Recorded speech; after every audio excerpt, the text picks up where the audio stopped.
Radio Pirate. Making history again. La chronique de Régent Tremblay vous est présentée par les sauces Fire Barnes. Fire Barnes. Fais-toi plaisir, mets-en partout. On est plus tôt qu'à l'habitude avec Reg. On commence la version Prime et live avec Reg. Habituellement, c'est toujours notre deuxième bloc. Mais là, regarde, Reg, c'est un gars occupé pour un gars qui est pas officiellement semi-retraité, dans le sens que... Mais tu sais, tous les gens alentour de toi sont tous retraités, mais toi, la machine est à fond comme jamais. Donc, on te prend quand on peut. Il n'y a aucun columniste de sport qui a sorti 5 chroniques par semaine sans manquer une journée. C'est incroyable. Chronique qui grossit à chaque semaine en passant. Qui allonge et grossit. Mais que j'adore écrire. Tu sais, c'est un privilège, puis je sais que ça a l'air de des mots, on se gargarise. Le nombre de fois que j'ai entendu quelqu'un dire, il y a 2 affaires dans la vie que j'entends tout le temps. Je suis en écriture. Je suis en écriture. Ça, quand j'entends je suis en écriture, ça veut dire que c'est 14 lignes par semaine. 2 lignes par jour. Mais quelle ligne! Moi, des filles sur le bord de la piscine qui me disaient... Mais l'autre affaire, c'est que c'est vrai que c'est un privilège. Voilà. Hey, plusieurs affaires à jaser. On commence avec... Oui, vas-y. Ben, lequel tu veux? Lequel tu veux commencer? Ah, on commence avec Normand Legault. Oui, je trouve que c'est lui que j'avais choisi aussi, excuse-moi, là. Ça, c'est un coup de maître encore, ce gars-là. Tu sais, quand t'es bon en affaires, quand tu l'as, c'est ça. Quand tu l'as. Normand Legault, évidemment, tout le monde, ça, à peu près tout le monde le sait, là. Je veux dire, même les Calinours, sans doute. Il a été propriétaire du Grand Prix du Canada. C'est le fils de Maurice Legault, qui était président de la brasserie Labatt. Tu sais, dans la vie, là, j'ai connu Normand, moi. Il avait 25 ans.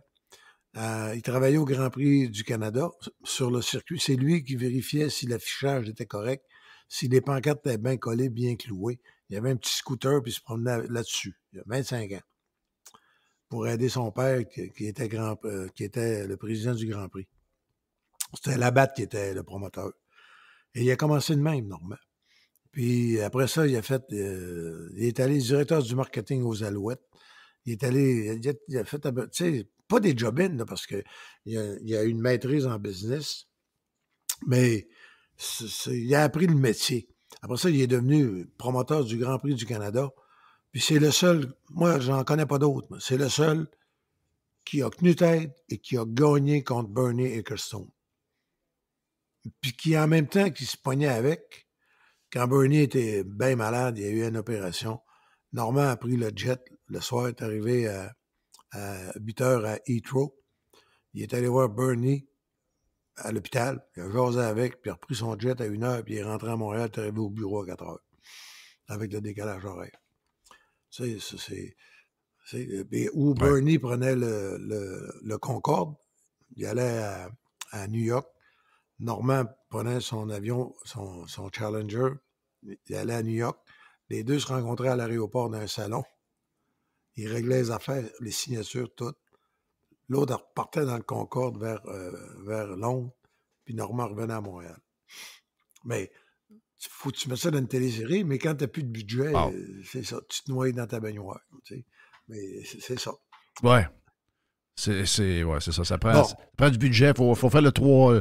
Faut faire le 3D pour le Concorde. Faut faire un paquet d'affaires. Dans le cas de Normand, ce qui fait qu'on en parle aujourd'hui, avant même de vendre le Grand Prix du Canada, il y a un fonds de pension dans le reste du Canada, mais un gros, là, un hedge fund des milliards, je ne sais pas combien de milliards. La Caisse de dépôt, il est à quoi? 400 milliards, 450 milliards? Mais c'est encore plus gros. Oui. Mais je pense que, Régent, c'est la CPP, là. C'est la genre de Caisse de dépôt du Canada, là. Du reste du Canada, qui voulait investir. Exactement ça. Et ils se sont associés. Normand Legault leur amenait la connaissance, les contacts, puis eux autres amenaient bien du cash. Normand a rajouté des millions. Mettons qu'eux autres, ils ont mis, je ne sais pas, mettons ils ont mis, à l'époque, là, mettons ils ont mis 100 millions, Normand en a mis 10, tu comprends? Mais c'est des chiffres de relatifs. Et ça, c'est en 2003.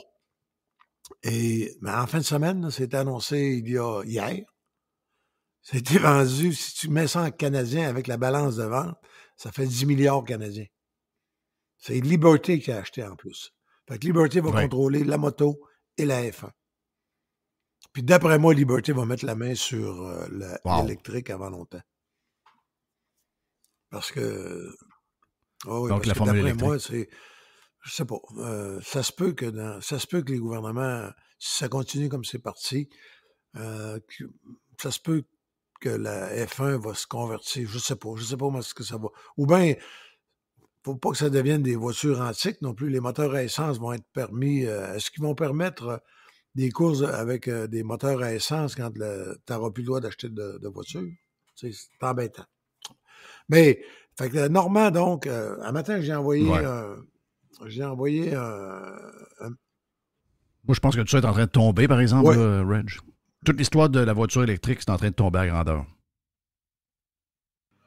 Ça veut dire, à un moment donné, là, aux États-Unis, en tout cas en Floride, il n'y a pas un maudit barrage, évidemment. Il n'y a pas d'éolienne. Fait que l'électricité que tu consommes dans ton filtreur à piscine, toi, là, c'est du gaz, c'est du pétrole qui brûle ailleurs. C'est pas loin. Fait que... Oui, il y a quelques panneaux solaires, il y a quelques champs de panneaux solaires, il y a une usine, pas une usine. Ils t'offrent ça sur ton toit de maison. Oui, c'est ça. Exact. Mais c'est quelque chose qui est problématique, puis en plus, la demande n'est pas là. Donc, je comprends que la F1 s'est adaptée pareil. Il y a une batterie sur ce char-là, il y a un moteur qui est qui consomme très peu. Il y a une récupération d'énergie incroyable. Tu sais, exact. Tu réalises-tu que les anciens V12, là, souvent, ils faisaient deux arrêts pour l'essence. Ils en profitaient les pneus aussi. Alors qu'aujourd'hui, anyway, il n'y a plus le droit. La gestion des pneus et de l'essence fait partie de la course, en tout cas. Mais, des petits moteurs. En 2026, il y a un nouveau moteur. Il y a 2026. Puis, ils se sont standardisés justement pour que les gros constructeurs veulent faire des moteurs pour la F1. Donc, ils s'en vont vraiment vers ce que les voitures ordinaires vont avoir. Donc, déjà, eux autres, leur chose est faite. Mais moi, je pense que Liberty Media, là, juste savoir c'est quoi Liberty Media. Là. Liberty Media, ils ont un paquet d'affaires. Ils ont XM Sirius, ils ont la F1, ils ont le Grand Prix. Là, maintenant, ils ont le Moto Grand Prix. Donc, ils viennent de l'acheter. Tu vois qu'ils sont beaucoup dans l'entertainment parce que Liberty Media sont derrière toutes les affaires de spectacle aussi. Là. Donc, tout le Live Nation, c'est, quand tu regardes la compagnie mère, c'est Liberty Media. Donc, tout Ticketmaster, toutes les patentes, là, des fois, on chiale sur le prix qu'on paye en service pour acheter des billets. Adapté à la demande. Exact. Bon, ben ça, c'est toute Liberty Media. Ça. C'est toute Liberty Media avec différentes compagnies qu'ils ont à l'intérieur de leur structure. Donc, ils sont beaucoup dans l'entertainment. C'est ça que je veux dire. C'est de l'entertainment majeur, ça. Là. Moi, je pense que le prochain step, c'est le NASCAR. Oui. Moi, je pense que c'est le NASCAR. Le NASCAR, oui, parce que là, le NASCAR tourne en rond avec des gros moteurs V8. Là. Moi, je pense que le prochain... parce que la famille, je pense que c'est la famille France qui est derrière tout ça. C'est une grosse business, cette affaire-là. Exact. Donc, je pense que cette famille-là, à un moment donné, va passer... c'est sûr qu'ils ont des offres, là, c'est pas la première fois. Mais Liberty Media a l'air à bâtir un genre de conglomérat d'entertainment, de sport, de tout ce que tu sais, ils sont en train de contrôler aussi ce qu'ils vendent. Donc, mon feeling, c'est qu'eux autres sont en mode acquisition, puis c'est pas fini, ce n'est que le début. Là. Il va t'avoir un méchant... mon feeling, c'est que, c'est ça, peut-être même une ligue de quelque chose. Tu sais, on regarde, est-ce qu'ils vont aller s'impliquer dans PGA, est-ce qu'ils vont aller s'impliquer dans d'autres sports, est-ce qu'ils vont aller... Tu sais, en ce moment, là, tous les sports ont un besoin de capitaux, mais ils ont surtout un besoin d'être avec des compagnies qui vendent des tickets à gros prix. Donc, leur investissement en F1, on se disait, les Américains qui rentrent là-dedans. Dans le fond, ils ont fait faire 50 ans, non, j'exagère, ils ont fait faire 25 ans à la F1. La F1, c'était contrôlé par Bernie Ecclestone. C'était serré sur soi-même, on s'entend. Ça avait un cachet et une classe européenne. Ça, personne ne va enlever ça. Mais Liberty Media, ils ne sont pas arrivés avec leurs gros sabots, tout sacré à terre. Mais ils ont ouvert ça au monde. On va dire, le show de Netflix, t'aurais pas fait ça avec Bernie, là, arrête. Oui. Mais regarde ce que ça a fait. C'est... moi, Zach, il y a 20 ans, ça fait au moins 3 ans qu'il a découvert la F1, surtout via Netflix. Il a écouté... Là, quand tu regardes la série documentaire, une saison, c'est en voyant le documentaire, tu comprends ce qui se passe. Moi, ce que j'avais besoin de 8-9 pages quand je couvrais la F1, dans la presse, dans le tabloïd du lundi, j'avais 8-9 pages tout seul pour tout expliquer. Les guerres de Pollock avec British American Tobacco, puis les chicanes avec...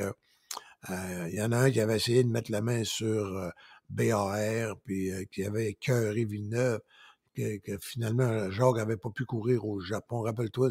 Mais tu sais, je racontais ça le lundi.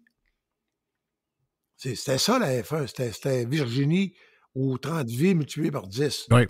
Mais aujourd'hui, là, les médias traditionnels sont bien moins forts, ça veut dire, sans farce, là. C'est ce qu'on lit dans les journaux le lendemain d'un Grand Prix, c'est pour des enfants d'école. Mais Liberté Média l'a retenu, ils ont fait le merchandising, ils ont fait le deal avec Netflix, puis toi, dans ton salon, quand t'es bien tranquille, que tu décides de te taper une 15aine d'épisodes, c'est écœurant. Et tout ce que t'as pas... tu l'as... Regarde, exemple de ça. Oui. Ben, regarde, ma fille de 21 ans, elle suit la NFL, elle suit le hockey un peu, elle suit, ben son chum est très hockey puis tout, donc puis très sport. Sauf que la F1, elle me regardait depuis qu'elle était toute jeune, puis elle comprenait pas là, que j'aimais la F1. Pour elle, c'était un peu bizarre, c'était un peu mystérieux. Et là, depuis 1 mois, elle a commencé la première saison, puis là, ils sont là-dedans, là, ils sont dans Netflix, Drive to Survive. Là, hier, elle m'appelle, elle dit Romain Grosjean, ça n'a pas de bon sens, mais ça n'a pas de sens, je pense qu'il a pu s'en sortir. Il a été chanceux. Là, elle connaît les noms des gars. Elle est embarquée complètement. Là. Parce que là, elle comprend. Et là, qu'est-ce que son chum me dit hier? Puis là, son chum me dit, je vais au Grand Prix à Montréal cette année. Ouais.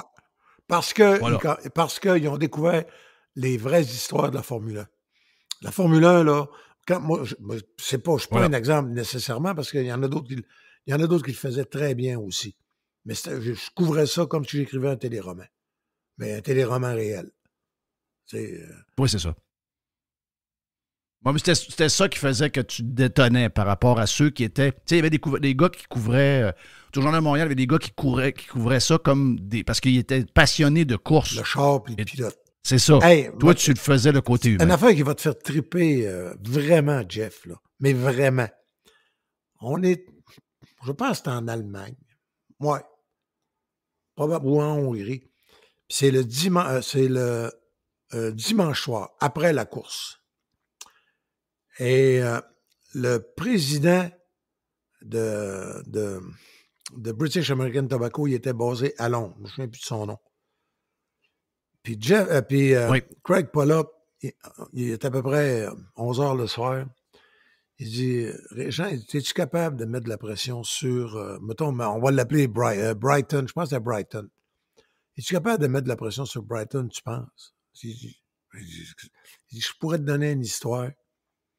Puis il dit, ça voudrait dire que, mettons, ça va sortir à Montréal à 7h demain matin, 6h. Il dit, ouais. Et ça veut dire que ça va, à Londres, il va être à peu près 11h midi. Il dit, oui.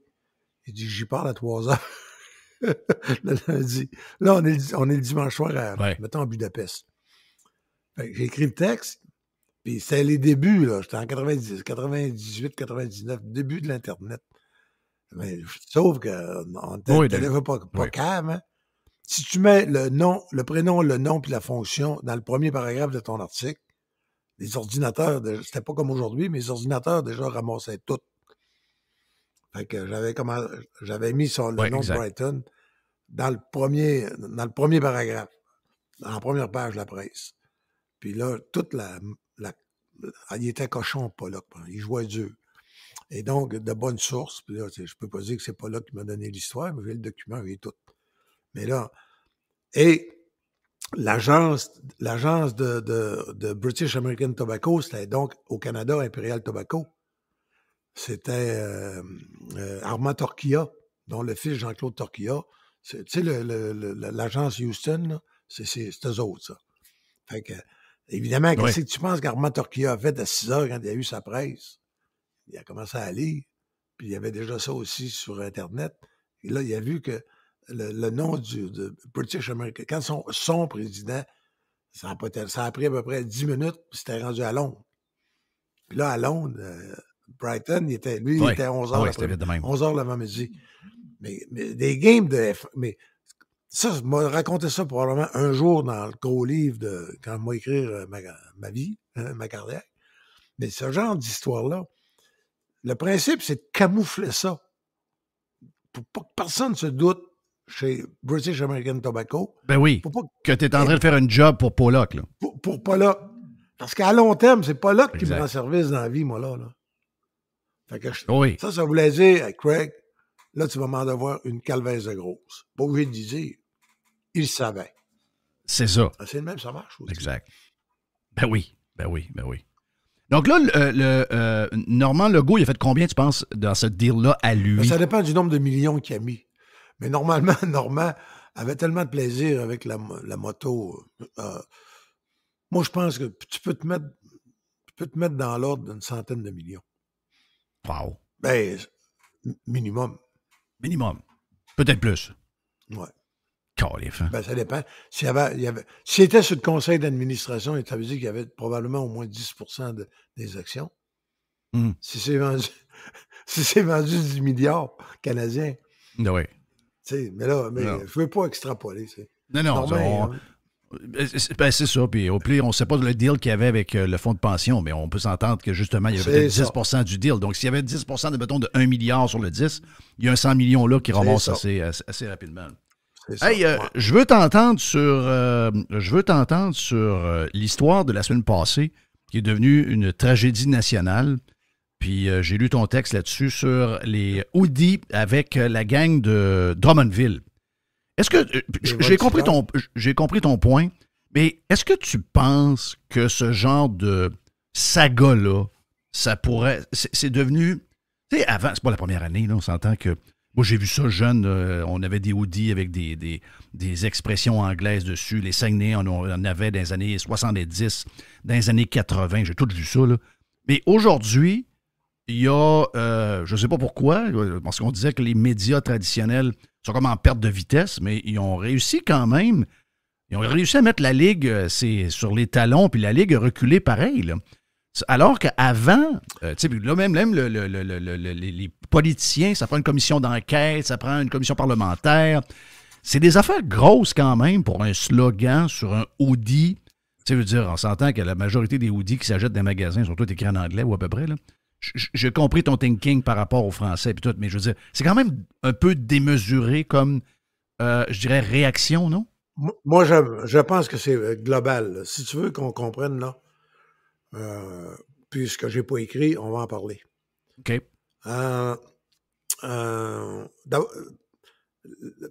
Mario Cecchini, son idée, en même temps, tu vas me dire que c'est respectueux des Maritimes, mais de modifier le nom pour Ligue junior. Le Québec, ça faisait une gloire. Ligue junior majeure du Québec. Là, ça a devenu, au lieu de majeur, c'est Maritime Québec. Ce qui veut dire que, par exemple, quand Isabelle Charret a squeezé la Ligue junior majeure du Québec en payant pendant la COVID, en subventionnant des équipes, en retour, qu'est-ce qu'elle a obtenu très, très facilement? L'abandon des batailles. C'était son cheval de bataille. Ça veut dire que c'est toujours la même affaire. The one who pays the bills calls the shot. Fait que quand elle lui a donné des millions aux équipes, donc ça veut dire que tu perds le symbole de la Ligue junior majeure du Québec à laquelle tu offres t'accueilles des équipes des Maritimes. Ça, c'est le premier point. Mais le deuxième point, dans le fin fond, tout ça, c'est politique. Paul Saint-Pierre Plamondon, il a été très habile. Il a sorti ça le matin que ça fallait. À 8h20 le matin d'un point de presse, il a été cinglant. Et il a souligné que, mettons que tu peux toujours avoir le prétexte qu'un coach francophone va baragouiner en mauvais anglais pour préparer les joueurs pour la Ligue nationale. Faites-moi pas rire, il n'y en a pas un par équipe. Il y en a un par année qui va dans la Ligue maintenant. Ben, j'exagère. C'est 1% maintenant. Francophone dans la Ligue nationale, c'est 1% des joueurs qui sont dans la Ligue. Ça veut dire, tu vois, tout le monde va parler en anglais pour un gars. En tout, puis moi, Lafleur, il aurait parlé japonais, qu'il l'aurait drafté la même affaire. Tu draftes du talent. Mais mettons que parler l'anglais dans le vestiaire pour que les gars se forment l'oreille, ça peut toujours passer. Mais c'est tout le principe de la mise en marché, de l'affichage. On oublie qu'il y a une loi au Québec, tu sais. C'est quoi Second Cup? C'est les restaurants Second Cup. Tu sais, on essaye de franciser. Tu sais, toi, tu vis à Québec, où c'est une belle ville française. On va dire que si tu vas te promener à Montréal, attache ta tuque. Tu vas dire, où est-ce que je suis rendu? Ça, c'est le deuxième. Mais le vrai point, là, tes amis de la CAQ. Mes amis de la CAQ. Oui. Ouais. Quand ils ont... Si ont 40% de vote, mettons, on est-tu d'accord qu'il y en avait 15% des libéraux, puis 25% du PQ? Oui, facile. Là, ils sont en train de planter dans un sondage. Quand le chef du PQ, qui a juste, 5-6 députés, même pas sûr, mais qui arrive et qui dénonce une situation, quand est-ce que tu as vu 2 ministres embarquer derrière la dénonciation d'un chef de parti de 4-5 députés? Mais ils sont fourrés. La CAQ, là... Ouais, ils sont fourrés, mais il faut dire que le PQ et la CAQ, là-dessus, ils sont aussi agressifs un que l'autre sur l'histoire de la langue. La CAQ est très agressive aussi, là, avec le Jolin Barrette, je ne sais pas trop qui. Là. Les autres sont très, très, très agressifs. Eux autres, l'histoire sur les magasins, avec le gros terme magasin écrit quasiment en double par rapport au nom de la bâtisse, au nom du logo qui est sa bâtisse. Donc, eux autres sont très, très, très agressifs. Ils ne pouvaient pas réagir face à ce que le PQ a amené. Mais ça a fait que... Tu sais, t'as des élections dans 2 ans, puis il faut que la CAQ protège sa clientèle nationaliste, ou je dirais même pratiquement indépendantiste. Tu sais, à partir du moment où les indépendantistes ont dit il n'y a plus rien à faire avec un référendum, il n'y a plus rien à faire avec le PQ, ils sont allés dans la CAQ, ils ne sont pas allés avec les libéraux. Mais là, c'est parce que là, à partir du moment où le PQ devient l'option réelle pour le prochain gouvernement, qu'est-ce qu'ils vont protéger, la CAQ? Vont-tu protéger ce que le vote anglophone qui ont peut-être arraché un peu aux libéraux, et à peine, ou bien ils vont rassurer leur clientèle nationaliste. Je te dis nationaliste dans le sens de l'Union nationale. Là. Fait que t'avais la tempête parfaite pour arriver à ce qui est arrivé. Puis moi, là, le Courtois Trophy, si t'achètes. Si tu vas à Chicago, mettons que tu viens au Grand Prix à Miami, puis que tu achètes un hoodie ou bien que tu achètes un T-shirt, puis tu te promènes avec, mais là, tu fais faire... Ça veut dire que tu l'as fait faire, ça. De Gilles Courteau Trophy, Playoff Winners, tu dis, non, mais entre toi et moi, là, c'est colonisé profond. Oui, mais tu dois savoir que la Ligue junior majeure du Québec, l'ancienne Ligue junior majeure du Québec, elle est maintenant contrôlée par l'argent des Irving. Tu sais, je veux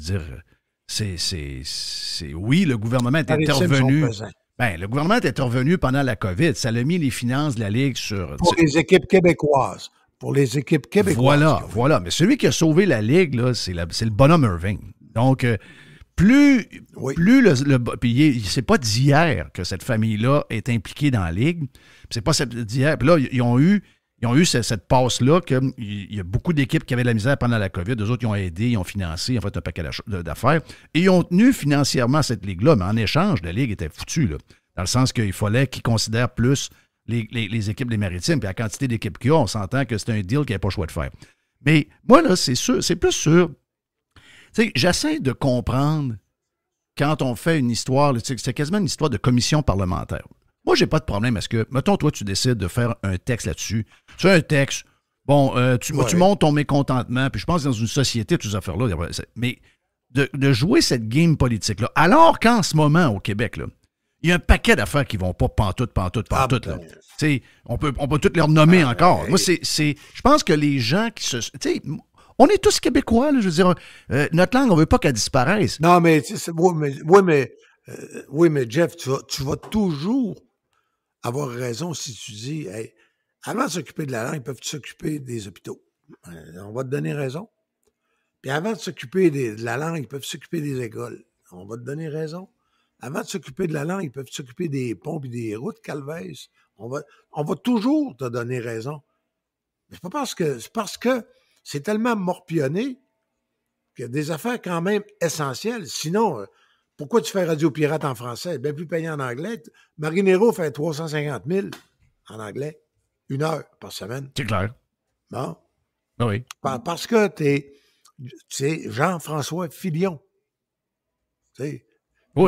Regarde, moi, je ne suis pas en train de remettre ça en question. Je suis en train de remettre en question que un chandail sur... OK, je comprends. Équipe en plein cœur de Québec. Ils ont voulu... moi, je pense que le vrai signal, c'est faites attention. C'est ça dans le fin fond. Là. Oui. C'est exagéré, là. Les slogans, oui, mais tu n'as pas l'impression que c'était une attaque avec un bazooka. On attaque des mouches avec un bazooka. Tu sais, moi, je veux dire, il y a moyen, parce qu'on le sait, là, tout le monde est à fleur de peau en ce moment sur un paquet de sujets, OK? En ce moment, là, moi, je pense qu'il y a beaucoup trop d'histoires qui deviennent des genres de tu sais, ça éclate comme si c'était le scandale du siècle. Tu sais, à force d'avoir des scandales, on commence à perdre le goût de voir le vrai scandale. Là. Ben moi, donc là, ça devient... J'ai pas vu ça comme un scandale. Non, mais c'est devenu... Non, j'ai vu ça comme une maladresse. On demandait une commission parlementaire. C'est pas une commission. On demandait une commission parlementaire pour un chandail. Tu sais, quand même. Non, c'est la situation du Français dans le hockey organisé au Québec. Et moi, je pense que, sais-tu quoi? On devrait enlever, pour le Français, là, on devrait demander une commission parlementaire pour tout le hockey au Québec. Amateur. D'après toi, le midget, ça va-tu bien? Puis le bantam? Mais non, ça va pas bien partout. Puis tu sais, c'est tout. Pourquoi que Jocelyn Thibault, ça te ferait un moyen invité, ça? Jocelyn, on va former le micro. Raconte-nous. Ben voilà, on dit la même chose. C'est ça l'histoire. On dit la même chose. Pourquoi? Ben, on dit souvent la même chose, mais avec un angle. C'est différent. ça. Mais pourquoi, justement, il y a eu moins de couverture puis moins de scandales sur le départ de Jocelyn que sur ce qui arrive sur le chandail? Le chandail, c'est un peu... Parce que le chandail, c'est une histoire politique. Et émotive. Hey, plus de Régent Tremblay. Régent nous gâte aujourd'hui. On a 2 blocs sur Radio Pirate Prime et Radio Pirate Live avec Reg. On va parler, entre autres, de l'histoire, la saga du hoodie avec un slogan en anglais dessus à Drummond. Donc, on fait une pause, mais on vient vite, OK, sur Radio Pirate. Pirater, c'est légal. No limits. Radio Pirate. Every hour. Juste du bon stock. Radio-pirate.com. Partie numéro 2 avec notre chum Régent qui a été généreux de donner les 2 blocs aujourd'hui pour le Prime et le Live. Alors voici Régent Tremblay avec nous autres sur Radio Pirate. J'ai parlé à Paul Saint-Pierre Plamondon là-dessus, moi. Il dit, mais il dit, les questions que je pose, les déclarations que je fais sont politiques. C'est pas pour, dans le fin fond, c'est pas pour régler le problème du hockey au Québec, là. C'est une affaire politique, de défense de l'affichage, défense de la langue, etc. Et maintenant, si tu veux savoir comment ça se fait, sais-tu quoi? C'est pas parce que les petits gars parlent mal anglais qu'ils se font pas drafter, c'est parce qu'ils sont mal formés, ils sont pas bons.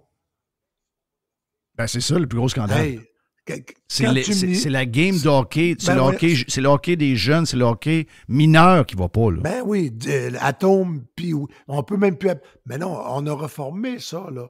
C'est 10 ans et moins, 12 ans et moins. C'est quoi, comment est-ce qu'on appelle ça maintenant? Le Pee-Wee n'existe plus.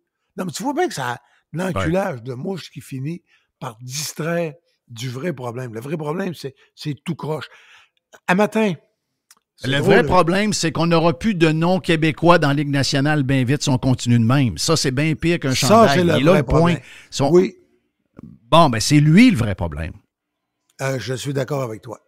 Ce qui ne veut pas dire C'est lui le vrai. que c'était brillant le monde de Drummondville. Ça veut dire que tu fais faire un chandail. Pas pareil, ça. Moi, Jeff, là, si j'achète un... Mettons que je veux aller à mes Panthers qui ce soir vont battre le Canadien.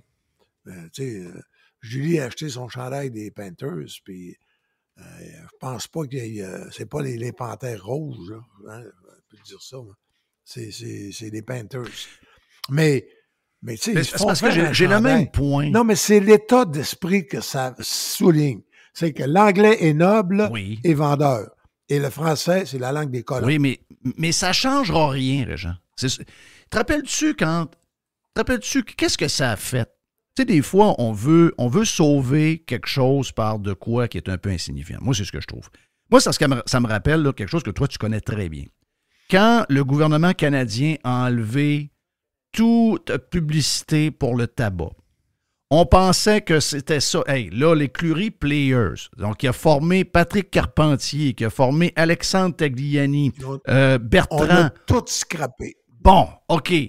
Et le taux de gens qui fument, qui était à 50 % des années 70, quand ils ont passé cette loi-là, c'était à 20, puis c'est encore à 20. C'était déjà à 20. Ça n'a rien changé. 20, puis là, ça va... Ben, les jeunes aujourd'hui, là... Sais-tu ce que les jeunes font? Hein, c'est moins dommage, mais il y a des jeunes...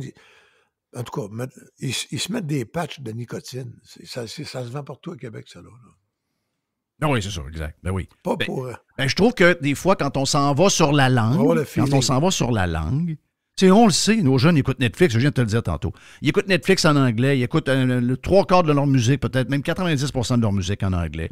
Ils ont des brands. Puis l'enseignement du français. Puis les TikTok, puis les jeux, puis tout ce que tu veux. Il y en a, ils ont plein d'occasions.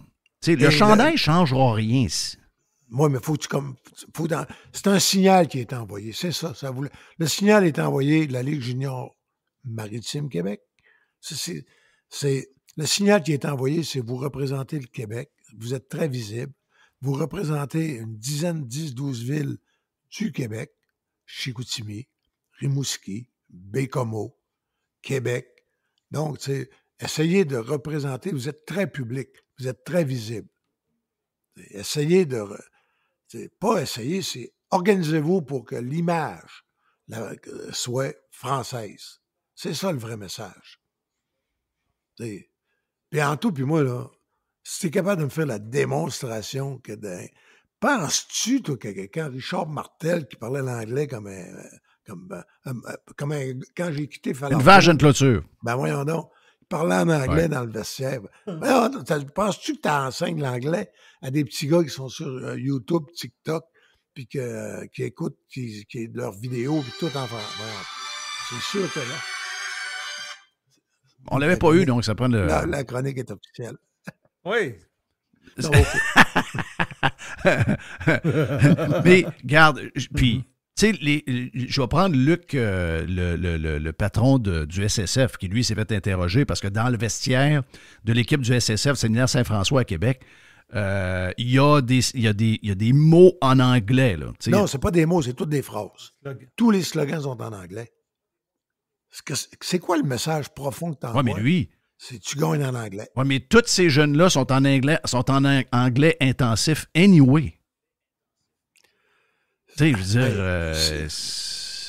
c'est pour ça que ça avance. C'est pour ça qu'on va finir comme la Louisiane. Parce que dans le fond, si tu pars des faits comme tu fais là, Jeff, à un moment donné, au niveau des principes, tu peux plus parler. T'as raison. Ouais, mais... Le pire, c'est que je sais que t'as raison. Non, je veux pas avoir raison. C'est que mes filles ont été en sport, dans un sport qui est vraiment anglais à 100%. OK? Le cheerleading, là, l'instruction est en anglais, les chorégraphes qui arrivent de Californie, les vidéos qui se font envoyer, tout est en anglais ou à peu près. OK? Ensuite, dans leur journée, mes filles sont allées à l'école Vision, sont allées donc à l'école anglaise, au primaire. Il y en a une qui est allée au secondaire, une école en Floride, 100% en anglais. Ensuite, mon autre fille, elle est allée à St. Lawrence au collège. Là, elle est à Moncton, dans un milieu anglophone. Puis excuse-moi, là, mes deux filles, là, malgré toute la quantité d'anglais qui ont alentour d'eux autres, là, c'est 2 Québécoises francophones. Tu sais quoi la différence? Je demanderai pas le test, là, mais je suis convaincu, à cause de Marie-Claude, à cause de toi, à cause de la famille, puis elles sont capables d'écrire un courriel de 10 lignes en français. Si tu savais le nombre de jeunes qui ils ont peur de faire rire d'eux autres s'ils écrivent en français, tellement c'est pourri, tellement c'est enseigné tout croche. Fait que la solution facile, c'est des abréviations mais en anglais. La meilleure façon de pas te faire dire c'est bourré de fautes, ils écrivent en anglais. Mais c'est rendu de même. Les gars de 16, 17, 18, là, les chums, là, j'ai eu le bonheur de voir ça, moi. Ils s'écrivent en anglais avec de même. Ils ne font pas rire d'eux autres. Sais-tu quand est-ce que Zach a appris le français? À l'Université Laval. Il commence, là. Il commence à comprendre la langue. Il est rendu à 20 ans, il arrête l'université. Tu me dis que c'est mais ça, normal. c'est un problème. Ça, c'est une autre affaire. Ouais, mais ça, c'est mauvaise éducation de la langue à la base. Ça, 200-400% d'accord avec toi. Là, ça n'a rien à voir, pas moi. Là. Puis les X qui enseignent, là, ils ne comprennent rien de la langue. Je sais pas où ça s'est perdu. Bien, ça s'est perdu. Ça s'est perdu. Jean, quand vous étiez prof, toi, mon père. Jerry, quel âge que t'as, toi? Moi, j'ai 59.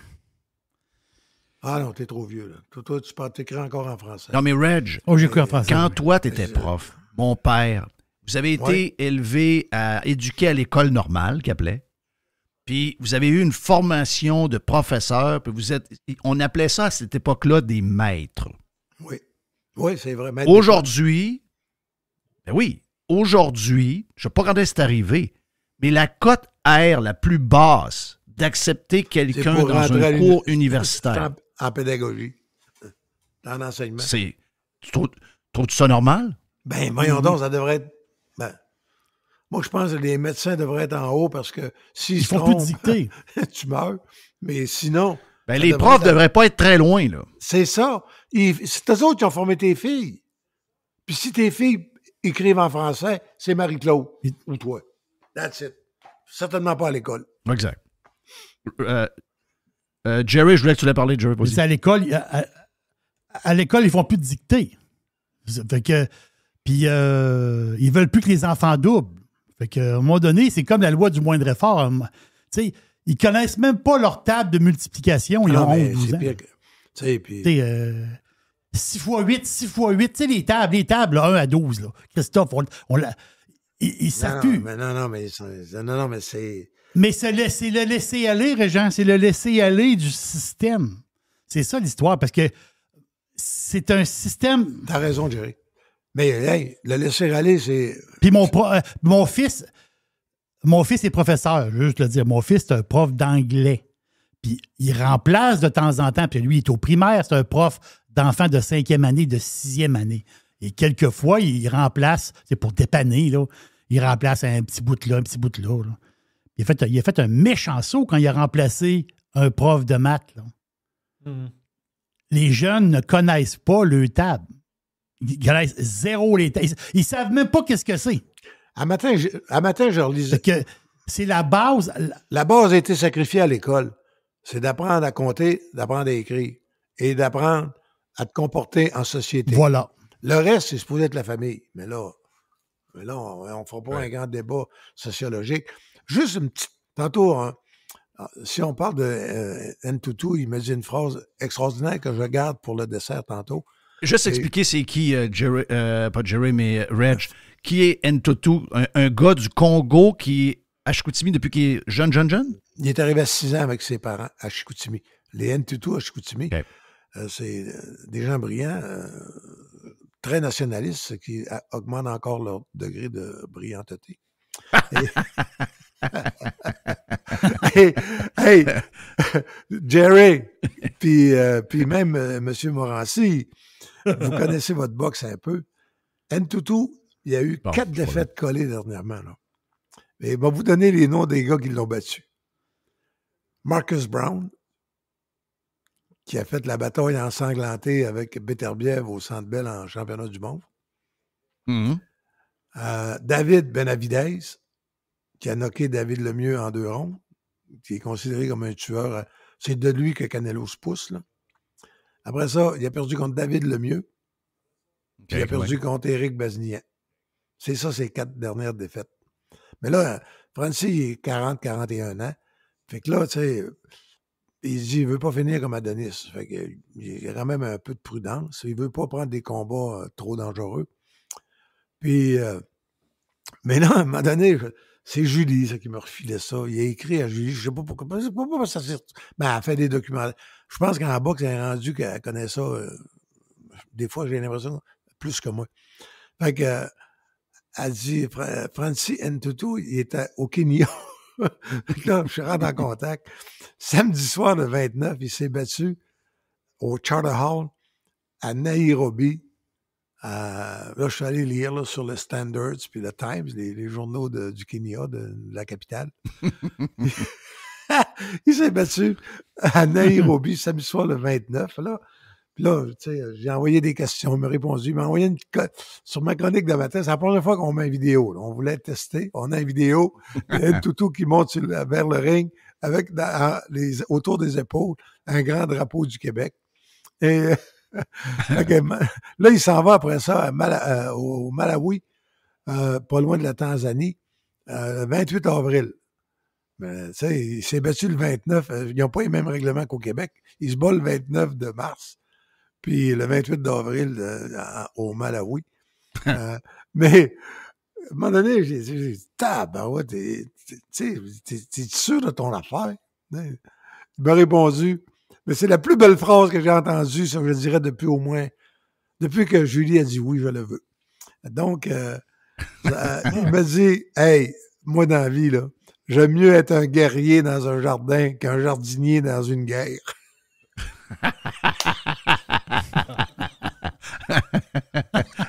Donc là, il a gagné contre un gars pas pire ou bien...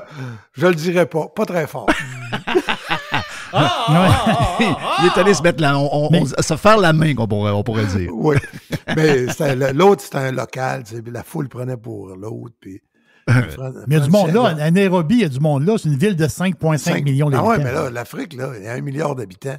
Pour qu'on se réveille. Il y a 200 millions de francophones, by the way. Si la Ligue junior majeure veut aller faire la loi, là... Ouais, mais ils ont des chandails bizarres aussi, eux autres. Ils ont des champions qui n'existent pas, sur le chandail.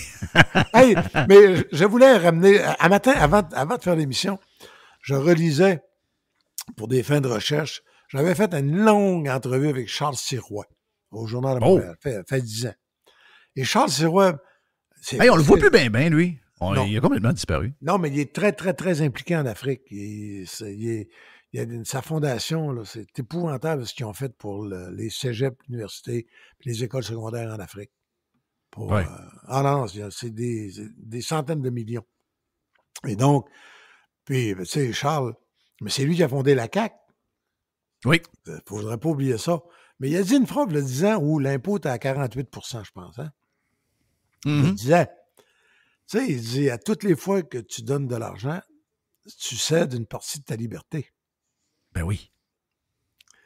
Il dit, il me semble que le maximum qui pourrait être tolérable dans une société, donner 50 % de ton argent à quelqu'un d'autre, c'est que tu confies la liberté de l'administrer et de le gérer et de l'utiliser à quelqu'un d'autre. C'est une maudite phrase, ça. Ben, c'est sûr. Le 50 % que tu donnes, c'est 50 % de liberté que tu n'as plus. Exact. Mais Charles, j'ai le goût de l'appeler, je rêve-tu? On est rendu à 52, 53, là. On est rendu pas mal à 52. Ouais. On est rendu à 52, puis il nous donne... Tu sais, c'est une question de confiance. Hein? Tu sais, ultimement, là, si les personnes âgées sont bien traitées, si les gens qui ont une famille autiste... les enfants sont bien éduqués. Une famille autiste qui a besoin d'une fin de semaine, il y a une place pour aller porter leurs enfants qui vont être choyés pendant les 2 jours, puis qui ont le droit d'avoir un break, puis qu'on aide vraiment ce qu'on avait dit, là, la social-démocratie, c'est qu'on aide les gens. Moi, le pourcentage, il devient secondaire. Si tout est beau, tout est parfait, tout roule bien. La perfection n'existe pas, là, mais on comprend ce que je veux dire. J'ai pas de problème. Mais quand tu donnes la moitié, puis tu reçois à rien, puis tu te demandes ce qu'ils font avec, il y a une confiance de briser, et c'est là que ça marche plus. T'sais, moi, ça m'a toujours choqué. Fillon, tu n'as pas payé d'impôts. J'ai jamais dit ça. J'ai dit, je veux avoir la certitude que le dollar que je donne, il s'en va à quelqu'un qu'on a dit qu'on allait aider. Et non pas que 50% du dollar sert à payer les gestionnaires de la pièce. Ouais, moi, 50, là, t'es fin. Là. Moi, j'ai des gens qui s'occupent un peu de quand même un petit peu d'argent, là. Mais tu sais, sans face, là, c'est un montant assez important. Ils te chargent 1%. Oui. 1% Oui. pour gérer. As-tu une idée de ce qui est envoyé? Le pourcentage du dollar que tu envoies au gouvernement? Combien sert à gérer la pièce? C'est l'enfer. Non, c'est ça qui est... Honnêtement, non, faut que tu lui envoies un message, lui, avant que... Parce qu'on le voit plus pantoute. Il est complètement déconnecté. Même François Charles n'est pas très public, son fils. Non. Mais Éric... Charles Sirois, c'est tellement brillant, c'est tellement genre... C'est fin, Charles, ça. C'est... Mais tu sais, ma mère, il a changé sa couche. Ma mère l'a gardé. C'est sérieux, là? Ma mère, quand elle était jeune, parce c'est un gars de Chicoutimi, ma mère a gardé Charles, il a changé sa couche. Il a commencé à vendre des beepers. Là, ça, il a commencé quelque part. Oui, puis après ça, il a fondé National Pagette avec l'argent de son oncle Denis Sirois. C'est ça. Après ça, il a perdu 2 milliards. Il était sur le chemin Sydenham à Chicoutimi, son bureau, je me rappelle très bien. Là. Ça a commencé avec rien. Puis il a bâti un empire. Puis à un moment donné, il a fait un très mauvais achat. Il a acheté Excel au Texas. Il a perdu 2 milliards avec ça. Mais en même temps qu'il perdait le 2 milliards, il avait complété la vente de 10 milliards à Bell de Téléglobe. Exact. Puis il a pris... Ça, il y avait du pif. Là. Quand il mettait de la fibre optique dans l'eau au début, là, oui, le gros qu'est-ce qu'il était en train de faire là, lui? Ils ont dit il va se ruiner. Exact. Tout le monde riait de lui. C'est pas mal aujourd'hui, c'est pas mal là que les dollars sont. Hein? Et un jour, il m'avait dit, ce que ça vaut Radio-Canada, Régent? Tu veux savoir? Parce que quand j'ai écrit Réseau, je voulais savoir ça serait quoi la TV moderne. Fait que dans ce temps-là, tu n'appelles pas le directeur de Radio-Canada, tu appelles Charles Sirois. Si j'écris Réseau et qu'ils ont un grand plan, là, c'est quoi il dit la vraie valeur de Radio-Canada, on va s'entendre, c'est le contenu national. Oui, ça vaut une pièce. D'une côte à l'autre. D'une côte à l'autre, comme disait Python. Mais la vraie valeur, non. Non? Ils ont les meilleurs spots d'antenne au Canada. OK. Ils ont toujours la plus belle montagne. C'est vrai, ça. Ça, c'est comme les religieuses. Prends toutes les lacs du Québec. Leur plus grosse richesse, c'est les antennes. Oui. Oui. C'est tout loué à Bell et à Rogers. Puis, exact. Ah, c'est bon. Parce que je me disais, ça vaut rien, en fait. Là, quelqu'un qui achète ça le matin, il va caler probablement 500 millions par année. Tu peux pas payer ça des milliards. Le matin, si on paierait dans le privé, ça vaut rien. Ils ont les plus belles antennes de tout le pays. C'est eux autres qui sont installés en premier. Eh bien. Reg, bon retour au Québec, mon ami. T'es-tu parti pour l'été ou tu reviens? C'est quoi ton plan? Là? Mon plan, c'est... il y a un combat. Claggett se bat le 29 juin à Miami. OK. Donc, tu reviens? On revient 20 jours pour couvrir le combat. Je ne suis pas sûr que je reviendrai pour une game de hockey, mais ça se fait bien, ça, 20 jours pour Claggett. Oui. Après ça, on s'en va à l'entourage. Puis, on repart le 22 août pour Shawinigan. Le 22 mai pour Shawinigan. Puis là, le 29, on est au Metropolitan Opera pour Turando. C'est vrai. Jerry. Jerry va passer on va t'appeler. On va te mettre sur le cellulaire. Oui. Puis après ça, c'est la grosse affaire, on a réservé à Memphis, Nashville puis Nouvelle-Orléans en moto. Ouais. Oh yes. Ma fête, ouais. Mon 80e, je fais ça en moto, juste en face de Graceland. Ça s'appelle l'hôtel Graceland. Et c'est là qu'on... OK, donc tu vas aller à Memphis aussi, puis tu vas faire Nashville. Oui, on va être là pour la résurrection d'Elvis. Yes. La résurrection d'Elvis. Hey, thank you, Reg, j'ai faim. Yes, bonne journée, mon ami. Régent Tremblay sur Radio Pirate, on vient.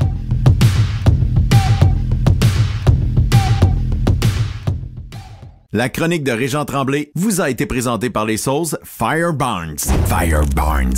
Fais-toi plaisir, mets-en partout. Pirater, c'est légal. No limits. Radio Pirate. Fresh. New Revolution. Radiopirate.com.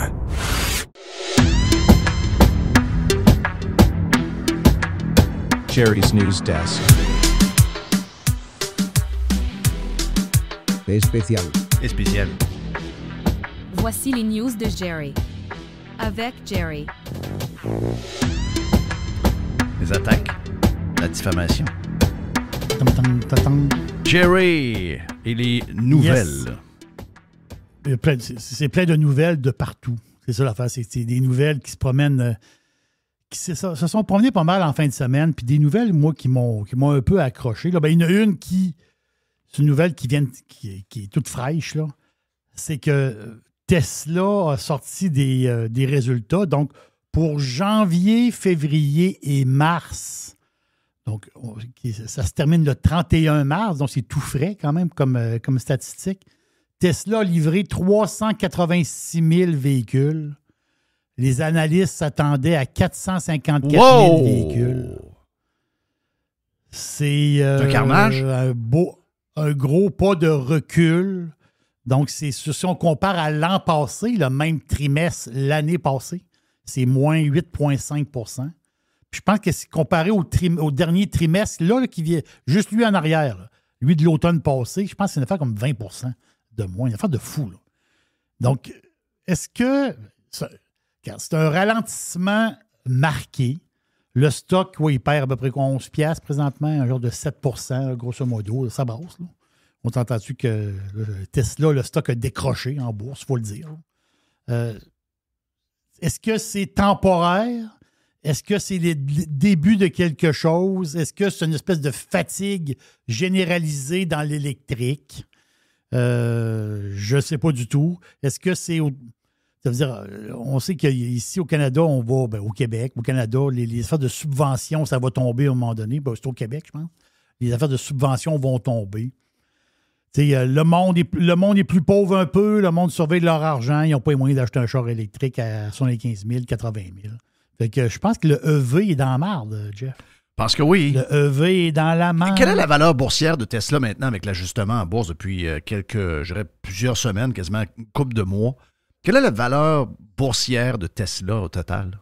Je vais te dire ça ici. Là. Parce que mon feeling, c'est que j'ai toujours pensé que Tesla, puis il y en a qui vont me dire, j'ai lu en fin de semaine que BID, je pense que c'est Bloomberg qui a envoyé quelqu'un en Chine rouler une BID. Oui.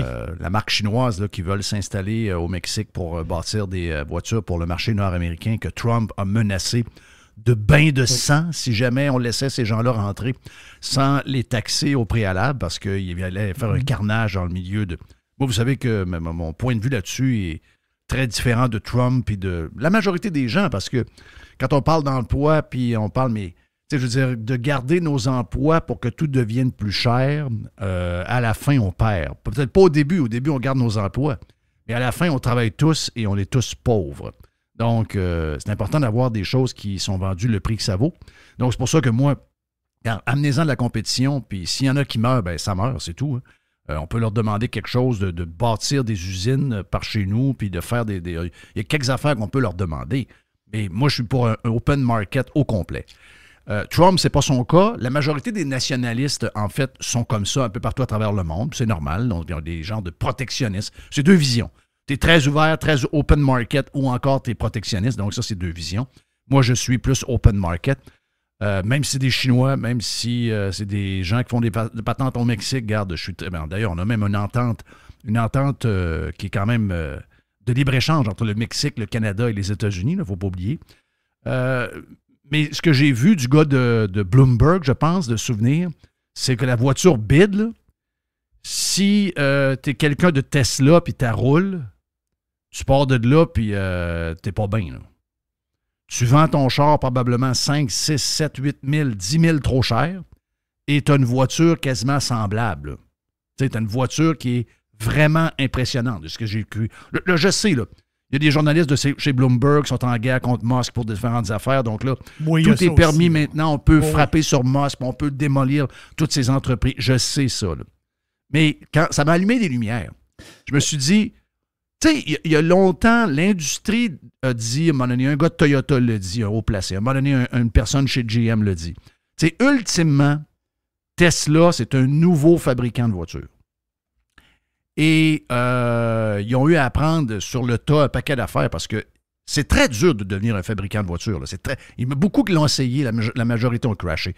Moi, je pense que qu'est-ce qui va arriver, c'est qu'il va y avoir une baisse. D'abord, la marque commence à s'essouffler parce que c'était comme un symbole de succès et de richesse. Et voilà. Là, maintenant, il y a de plus en plus de gens qui l'ont. Donc, les gens sont toujours en train de chercher quelle voiture qui va faire que je peux démontrer mon pouvoir par rapport à un autre.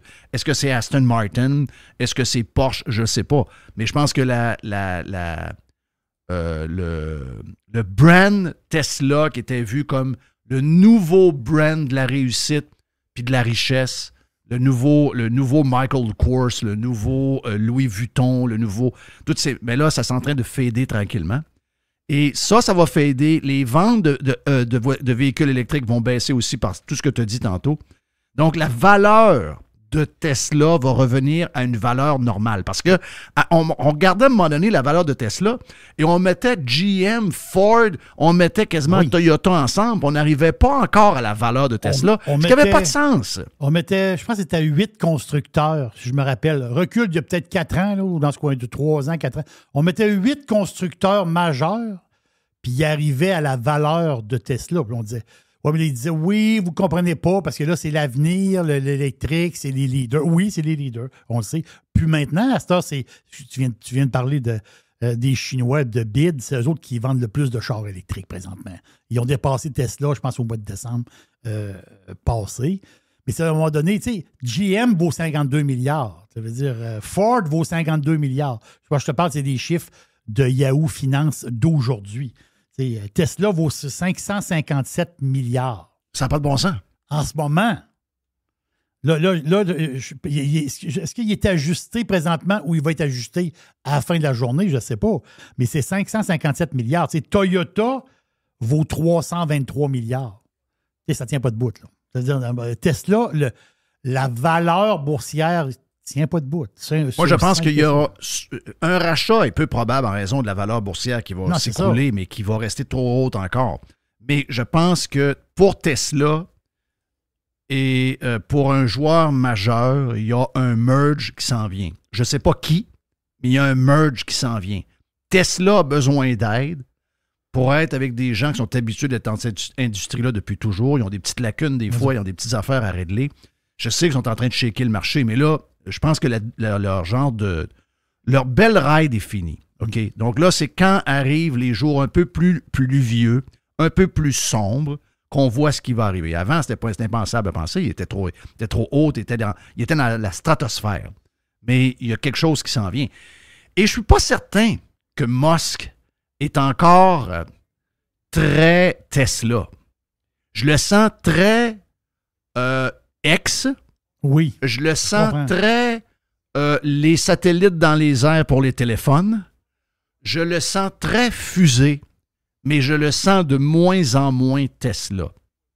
Mon feeling. Je ne sais pas ce que tu en penses. Il y a quelque chose qui se passe. Tesla va rester.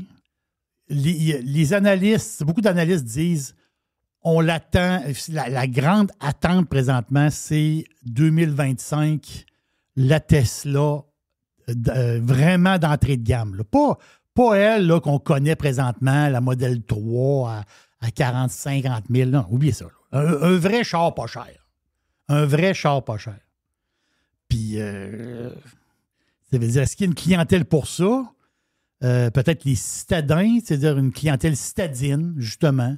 Une voiture plus petite, électrique. Oui, mais si tu appelles ça Tesla, tu viens encore de diminuer l'image du brand. Tu comprends ce que je veux dire? Oui. La 3 a fait ça. Elle a enlevé l'image du brand de luxe. Oui. Ce que BMW a fait avec des modèles moins chers. Ce que Mercedes a fait avec des modèles. Ce que peut-être un peu moins Audi, parce qu'Audi, c'est plus vers Vauxhall que les gens se poussent. Mais comme Tu sais, je sais pas, il y a quelque chose où il faut que tu fasses attention parce que tu es comme le brand, tu étais le brand des riches. Et là, si les riches se rendent compte que son employé a aussi une Tesla, ben, il va toujours chercher à avoir un char qui diffère de celui qui est en bas de lui. Puis aussi, on l'a vu des dernières statistiques, là, mais je pense que c'est à peu près le tiers. Si je vois vraiment de mémoire, là, des gens qui, oui, sont passés à l'auto électrique, ils ont été quand même assez satisfaits, si on peut dire, mais tu dis, ton prochain char, ça va être quoi? Ça ne sera pas un 100% électrique. Excusez-moi, là, quand le gouvernement te demande de baisser par des... On s'entend que le sondage demandé à Québécois, ça vient du gouvernement, là. C'est une préparation à, OK? Ils sont en train de nous préparer. Puis vu que les Québécois sont des... Le Québécois, c'est un peuple qui est maintenant à genoux, câlisse. Excusez-moi, là. Oh oui. Ça fait mal de le dire, mais c'est ça qu'on est devenu, là. On l'a vu pendant la COVID, on le voit pour un paquet d'affaires. Là, il essaie de nous faire croire qu'ils n'ont plus de courant, alors qu'il y a 2 ans, il y avait des surplus de courant à pu finir. C'est ce qu'il nous disait. Et là, maintenant, il n'y en a plus de courant. Ah oui? Pourtant, des rivières qui ne sont pas défrichées, il y en a plein. Il y en a une maudite gang, là. On pourrait en faire des barrages, pas à peu près. On n'a pas d'affaire à manquer de courant nulle part. Mais les Québécois étant ce qu'ils sont, c'est-à-dire des gens maintenant à genoux, les Québécois vont se plier aux demandes du gouvernement. Ils vont partir le lave-vaisselle à minuit et demi. Ils vont mettre leur chauffage en longueur de journée à 19 degrés. Ils vont se mettre une laine sur le dos. Ils vont se mettre un manteau sur le dos avec des grosses pantoufles dans la maison. Ils vont geler. Parce que le gouvernement leur demande, leur nouveau genre de Vatican, leur demande de faire des sacrifices pour le bien commun. Ils vont se mettre dans des places où on gèle. Puis, après ça, donc, pense à ça, là. Tu penses que du futur, une des places où il y a le plus de courant au monde, là, OK, où on a été choyés par la nature, puis que nous autres, du courant, on pensait il y a un an et demi qu'on en avait alors qu'on regardait les problèmes en Europe de chauffer avec l'histoire de la Russie et tout. Puis on regarde les défis énergétiques de la Chine puis de partout dans le monde. Que nous, au moins, on n'avait pas ce problème-là. On a un paquet d'autres problèmes, mais lui, on ne l'avait pas. Bien, sacrément, quelques mois plus tard, on est rendu qu'on nous parle de commencer à diminuer la quantité d'électricité qu'on peut utiliser. On peut faire une gestion serrée de la part d'Hydro-Québec avec les compteurs intelligents pour essayer de diminuer votre consommation. Pensez-vous, sincèrement, que quand on regarde ça au Québec, si c'est le même au Québec, ça doit être l'enfer ailleurs. Pensez-vous sincèrement, quand on voit qu'ils vont vous demander, pour qu'on ait assez de courant, de baisser le courant en hiver à 19 degrés et de partir votre sécheuse la nuit, pensez-vous que chez nous, on est capable de prendre un autre 1 million de chars électriques là? Ah non, oublie ça. Bon, ben, il n'y a pas d'avenir là. Il y a zéro avenir avec les chars électriques. Zéro, là. Zéro. Ah oui, j'aime ça. Mais c'est pas ça la question.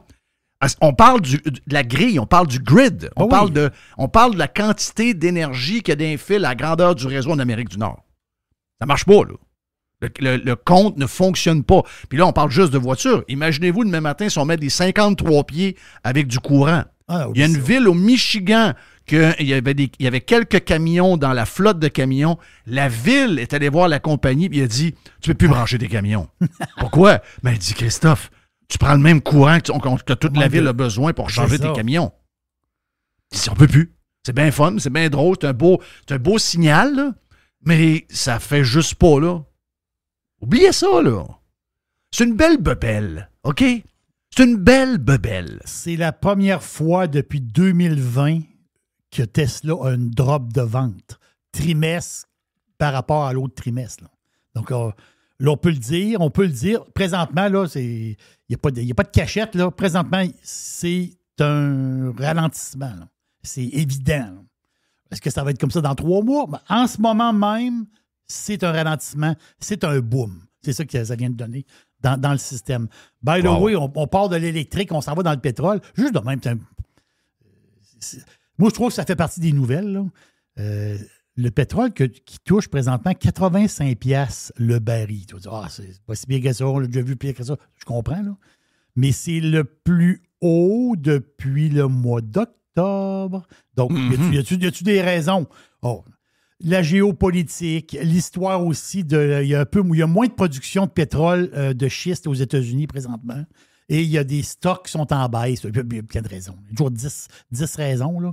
Mais quand même, moi, ce qui m'intéresse, c'est que le pétrole soit à 85$. Donc, ça fait un petit bout de temps qu'on n'a pas vu ça. Là. Donc, on est vraiment sur une hausse.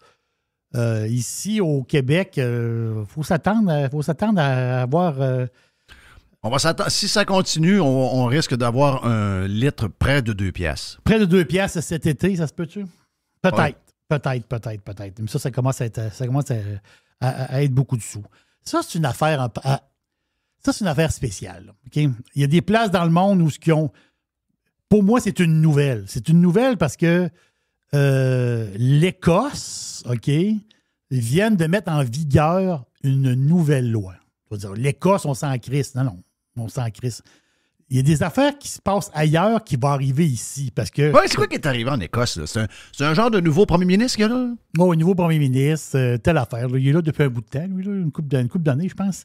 La fait, c'est que là, c'est une nouvelle loi est entrée en vigueur. Là. C'est pas une patente qui se parle, puis qui. Non. C'est entré en vigueur, mais là, l'affaire qu'on sait que l'Écosse fait partie du Royaume-Uni. Puis là, le Royaume-Uni, ils vont regarder la patente parce qu'ils trouvent ça bizarre un petit peu. Même J.K. Rowling, la célèbre écrivaine, a parlé par rapport à ça. Tu dis, ouais, qu'est-ce qu'elle fait là-dedans? L'affaire, c'est qu'elle, J.K. J.K. Rowling, elle va tout faire pour garder son droit de parole. Elle dit, moi, je peux-tu parler? Elle se tient debout. Oh, elle se tient debout, certain. Oui, je comprends qu'elle a l'argent pour se baquer. Ouais, ça, je comprends ça. Oui, mais ça, c'est le signe que vous devez être le plus riche possible pour être le plus libre possible. C'est de ça que je parle souvent. Ça ressemble à ça. Elle en est la preuve de ça. Donc, tout comportement, ils disent, parce que c'est une loi, c'est écrit, donc des fois, on peut interpréter un peu comme on veut.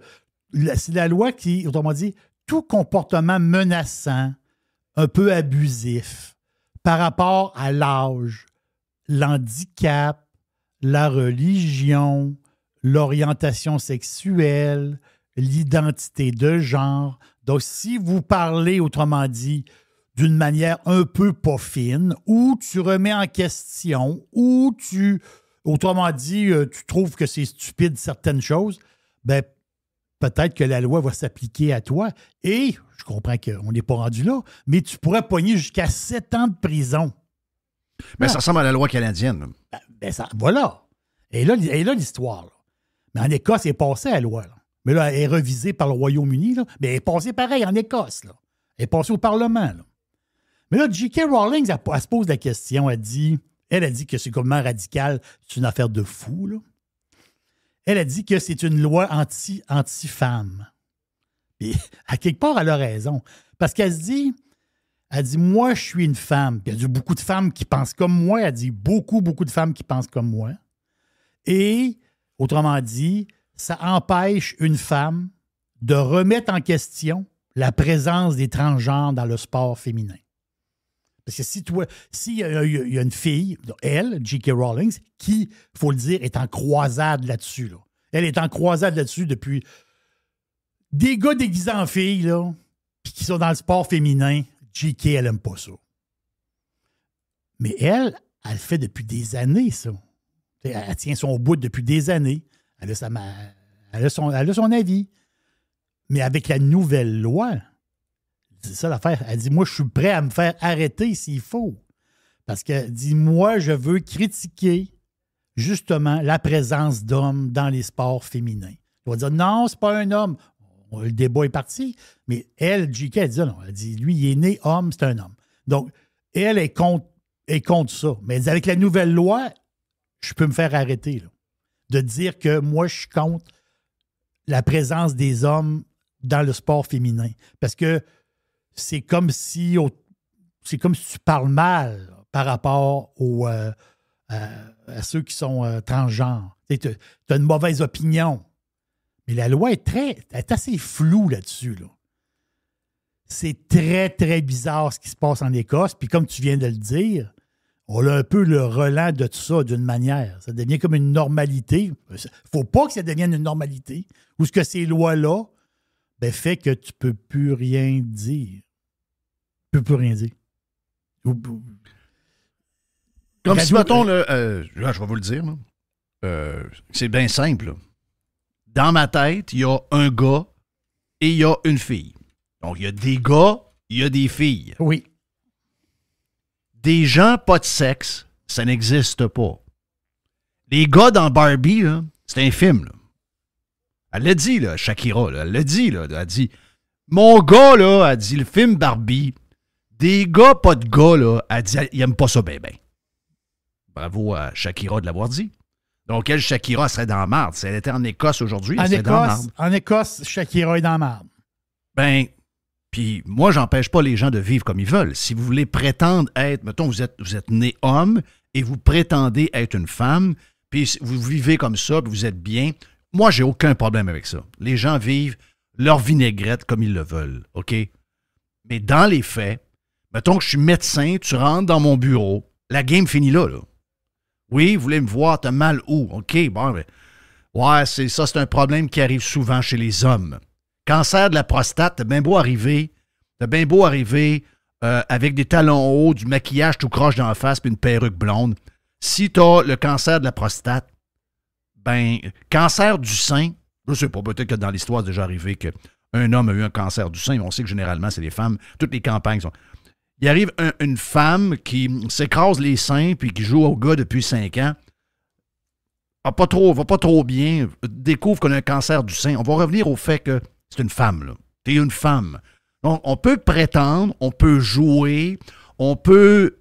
Mais ça, moi, si je dis ça dans le contexte de la loi qui s'en vient au Canada puis qui vient d'être passée en Écosse... Voilà. Moi, je peux être emprisonné, là. Oui. Puis le radio pirate, tu mets ça... tu mets ça à off pas mal. C'est pas mal à off, là. Puis tout ce que j'ai, ma maison peut y passer, tout va y passer, là. Tout va y passer. Là, il faut être expliqué. Ils vont avoir des accusations contre toi.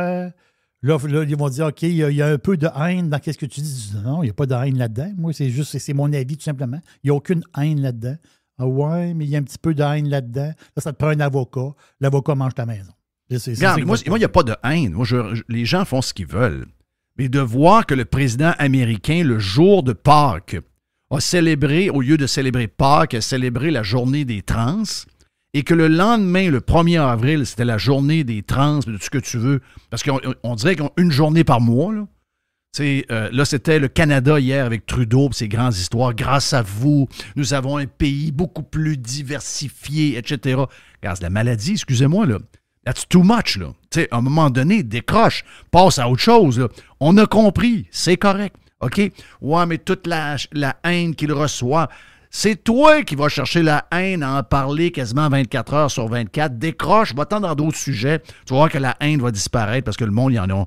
T'sais, donc ça, juste de questionner les moves des politiciens sur ce qu'ils font de leur journée et les slogans qui nous sortent en Écosse et au Québec, au Canada, si la loi C-63 passe, exactement, ce sera maintenant impossible de faire. Et on n'est pas tous des J.K. Rowling. On n'est pas tous 1 milliard dans le compte de banque. Là. Exactement. Exactement. Les Jerry News Desk avec Jerry. Et voilà pour la version live. On a plus de nouvelles avec Jerry. Sur le Prime, si vous voulez vous abonner, allez sur radiopirate.com et joignez-vous à nous autres. On vient. Jeff Fillion. Tiens, le Doc Boucher qui vient faire un tour pour insulter qui aujourd'hui? Insulter tous les dopés des réseaux sociaux qui se font à croire que le grand méchant, c'est Meta ou Twitter. Donc ou Facebook. Donc, Facebook, Meta, oui. c'est Facebook, exact. Oui, exactement. Bien, si tu as entendu les excellentes commissions scolaires ontariennes qui ont décidé de poursuivre Meta pour dire que c'est de leur faute si les enfants n'ont pas de concentration à l'école puis qu'ils ont des résultats scolaires pourris.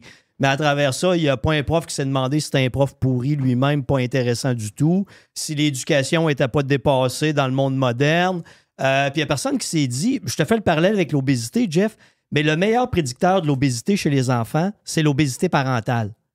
Donc, tu es l'exemple pour tes enfants. Si tu es un obèse puis ton flot est obèse, c'est pas de la faute d'un fast-food. c'est ta faute à toi parce que tu es un gros cochon pas capable de se contrôler. Ben, c'est la même chose. Quand tu vois des parents qui regardent à la moindre notification leur téléphone, ben, qu'est-ce qu'ils enseignent à leurs enfants? Ils enseignent le même foutu comportement. Les enfants, c'est du mimétisme. Ils vont mimer le comportement de leurs parents parce que ça semble correct. Et donc, toi, tu fais le parallèle entre les gens obèses puis les gens addicted à leur téléphone. C'est le même comportement. C'est le même comportement. C'est la même addiction. C'est la faute des autres. Ben, exactement.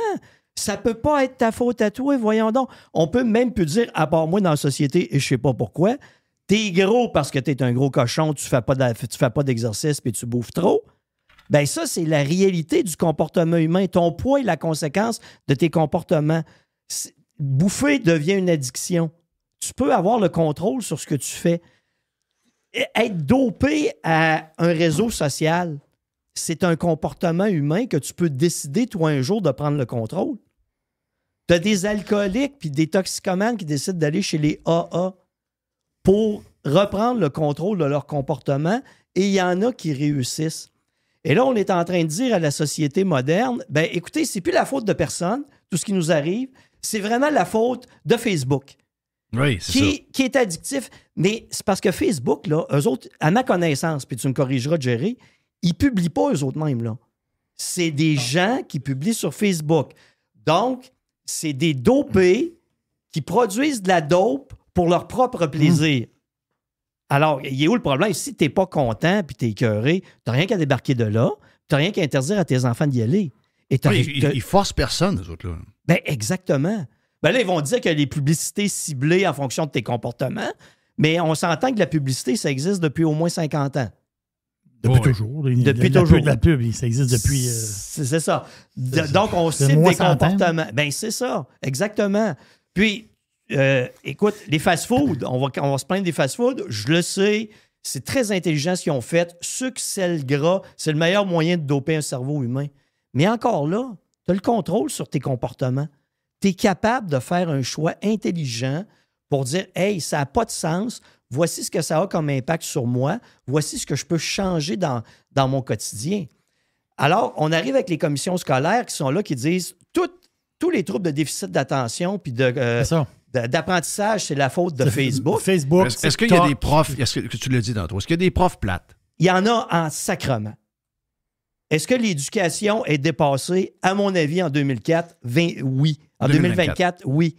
Ça ressemble un peu à ce que nous, on avait, alors que les jeunes, pour les impressionner aujourd'hui, avec tout ce qu'ils ont, tu peux pas leur offrir ce que nous, on a eu. C'est juste qu'on comprend que ça a été aménagé de manière différente, mais généralement, c'est pas mal la même affaire. Ah oui.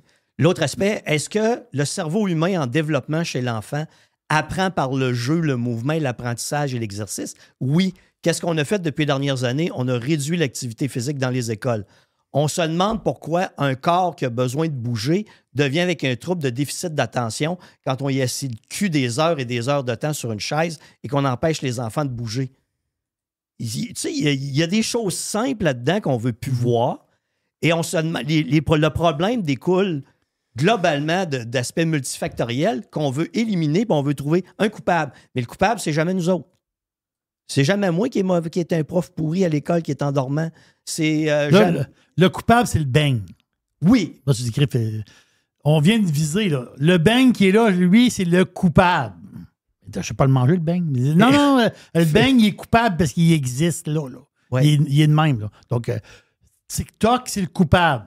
TikTok, on entend-tu que Meta, c'est le coupable. Snapchat, puis ça gang là. C'est tous des coupables. Là. En Ontario, c'est toute la gang là. Oui, je le sais. Il vit cette gang-là.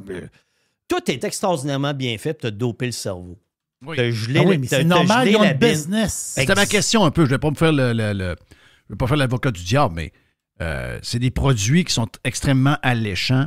Le téléphone en tant que tel l'est. Là, il est très attirant. Belle bebelle. Tout le monde fait ce genre de présentation-là pour essayer d'attirer. La bouffe qui a beaucoup de sucre dedans ou beaucoup de sel, etc., c'est la même affaire. C'est fait pour que tu deviennes comme addict à des chips, addict à des noix, addict. Tu sais, on est dans une société où par tous les moyens, on est capable rendre esclaves les gens très facilement. Donc, si tu veux... Ce que je veux dire, c'est que c'est plus dur aujourd'hui d'être discipliné que quand tu n'avais rien, que tout t'est présenté comme de la marde. Oui. Aujourd'hui, le package est intéressant, tu y touches, tu dis « wow, wow, wow, wow ». Mais il y a un wild side à ça. Mais c'est très facile de tomber dépendant de ça. Est-ce que tu comprends ce que je veux dire? Bien, exactement, oui. Mais encore là, moi, ce que je dis, c'est qu'on a le choix de nos comportements. Tu sais, on est dans le monde de la gratification. Ce que tu appelles, Jeff, scientifiquement, on appelle ça la gratification immédiate.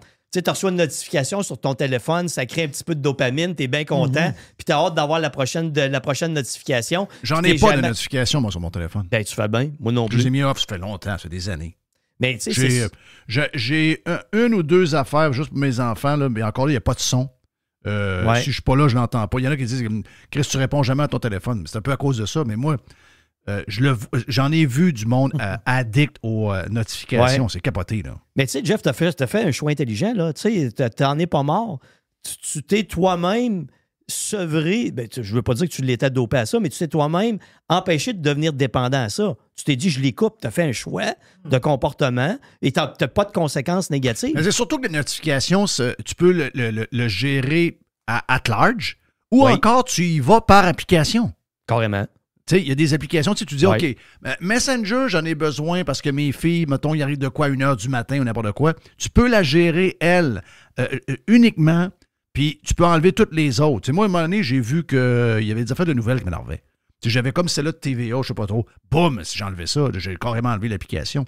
Mais il y avait plein d'affaires qui m'agressaient. Ouais. Puis là, j'ai réalisé que finalement, j'ai gardé une affaire de sport. Parce qu'il y a des résultats des fois que je veux avoir pendant un match. Mais tu sais, j'ai probablement 90% des applications. La minute que je l'installe, j'enlève les notifications. Ben oui, exactement. Mais c'est pas un geste héroïque, là. Non, mais c'est un geste intelligent parce que tu t'empêches de devenir dépendant de ces conneries-là. Ce que les gens ne feront pas naturellement au moment où leur cerveau commence à produire de la dopamine parce qu'ils sont très contents de recevoir une notification, qu'ils se sentent importants, puis que là, c'est quoi la nouvelle? Ça répond à la curiosité. Les gens sont comme pas capables de dire « Hey, c'est moi qui ai le choix de mon comportement. C'est moi qui peux changer ça. » Ils le maintiennent. Mais tu sais, si on va plus loin, là, admettons que les commissions scolaires en Ontario là, remportent 10 milliards. Ils vont faire quoi pour améliorer la concentration chez les enfants? C'est quoi leur solution? C'est soit le ça ou l'autre.